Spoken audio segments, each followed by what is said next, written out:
श्री कृष्ण कहते हैं कि मनुष्य के जन्म से पहले ही उसका भाग्य लिखा जाता है। यह विचार हमारे शास्त्रों, पुराणों और वेदों में गहराई से वर्णित है। इस विषय पर एक कहानी के माध्यम से हम इसे समझने का प्रयास करेंगे। कहानी का प्रारंभ, स्वर्गलोक का दृश्य। स्वर्गलोक में नारद मुनि भगवान विष्णु की सेवा में खड़े थे। वे भगवान विष्णु से यह पूछने की जिज्ञासा रखते थे कि मनुष्य का भाग्य कैसे निर्धारित होता है। उन्होंने भगवान विष्णु से पूछा, हे प्रभु, क्या ये सत्य है कि मनुष्य का भाग्य उसके जन्म से पहले ही तय हो जाता है? और यदि हाँ, तो ऐसा कैसे संभव है? भगवान विष्णु मुस्कुराए और बोले, नारद, ये सत्य है। हर जीव का भाग्य उसके कर्म और पूर्वजन्म के आधार पर लिखा जाता है। इसे स्वयं ब्रह्मा जी लिखते हैं। मैं तुम्हें ये दिखाने के लिए स्वर्गलोक के एक विशेष भाग में ले चलता हूँ। ब्रह्मलोक की यात्रा। भगवान विष्णु ने नारद मुनि को ब्रह्मलोक की ओर ले जाने का निर्णय किया। वहां पहुंचकर उन्होंने देखा कि ब्रह्मा जी एक विशाल पुस्तक के सामने बैठे थे। वह पुस्तक इतनी बड़ी थी कि उसमें अनगिनत पन्ने थे और हर पन्ने पर किसी जीव का नाम और उसका भाग्य लिखा हुआ था। नारद मुनि ने ब्रह्मा जी से पूछा, हे ब्रह्मदेवा, आप ये कैसे तय करते हैं कि किसी मनुष्य का भाग्य कैसा होगा? ब्रह्मा जी ने उत्तर दिया, नारद, यह एक जटिल प्रक्रिया है। मनुष्य के पूर्वजन्म के कर्मों के आधार पर मैं उसका वर्तमान और भविष्य लिखता हूँ, परंतु उसे अपने कर्मों से अपने भाग्य को बदलने की स्वतंत्रता भी दी जाती है। जन्म से पहले भाग्य का लेखन। ब्रह्मा जी ने नारद मुनि को एक विशेष उदाहरण दिखाने के लिए बुलाया। उन्होंने नारद को बताया कि आज एक नए जीव का भाग्य लिखा जाएगा। उस जीव का जन्म पृथ्वी पर एक साधारण परिवार में होने वाला था।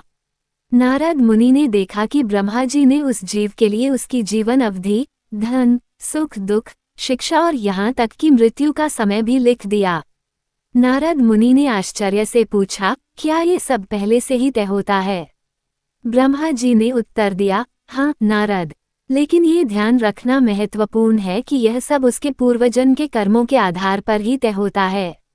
कर्म और भाग्य का संबंध। भगवान विष्णु ने इस प्रक्रिया को समझाने के लिए नारद मुनि को एक और कहानी सुनाई। उन्होंने बताया कि एक समय की बात है जब द्वारका में एक गरीब ब्राह्मण भगवान श्री कृष्ण के पास अपनी समस्या लेकर आया। ब्राह्मण की समस्या। वह ब्राह्मण बहुत ही साधारण जीवन व्यतीत कर रहा था। उसने भगवान श्री कृष्ण से कहा, हे प्रभु, मैंने हमेशा धर्म का पालन किया है। मैं ईमानदार हूँ, परंतु फिर भी मेरी किस्मत मेरा साथ नहीं देती। मैं इतना गरीब हूँ कि मेरे परिवार के लिए भोजन जुटाना भी कठिन हो जाता है। कृपया मुझे बताएं कि मेरी ऐसी स्थिति क्यों है?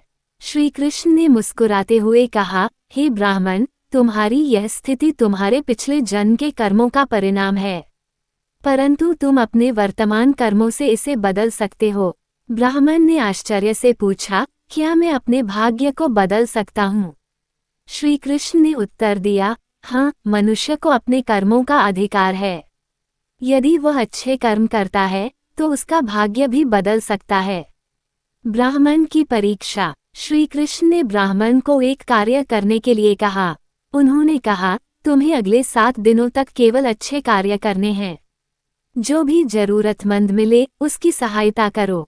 ब्राह्मण ने भगवान के निर्देश का पालन किया। उसने पूरे 7 दिनों तक गरीबों को भोजन कराया, बीमारों की सेवा की और अपनी छोटी छोटी चीजें भी दूसरों की मदद के लिए दान कर दी। 7वें दिन भगवान श्री कृष्ण ने ब्राह्मण को बुलाया और कहा, तुमने अपने कर्मों से अपने भाग्य को बदल दिया है। अब तुम्हारे जीवन में सुख और समृद्धि का आगमन होगा। ब्राह्मण ने पाया कि अगले कुछ दिनों में उसके जीवन में चमत्कारिक बदलाव आने लगे।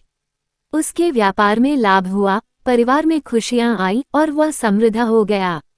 ये कहानी सुनाने के बाद भगवान विष्णु ने नारद मुनि से कहा, मनुष्य का भाग्य तो उसके जन्म से पहले लिखा जाता है, लेकिन उसके कर्म उसे बदलने की शक्ति रखते हैं। इस कहानी से यह स्पष्ट होता है कि मनुष्य का भाग्य उसके जन्म से पहले लिखा जाता है, लेकिन उसके कर्म उसे बदलने की शक्ति रखते हैं।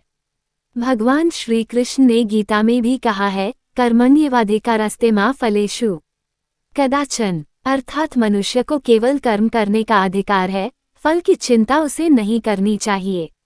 इस प्रकार यह कहानी हमें सिखाती है कि हमें अपने जीवन में अच्छे कर्म करने चाहिए, क्योंकि वे न केवल हमारे वर्तमान जीवन को बेहतर बनाते हैं, बल्कि हमारे भाग्य को भी बदल सकते हैं।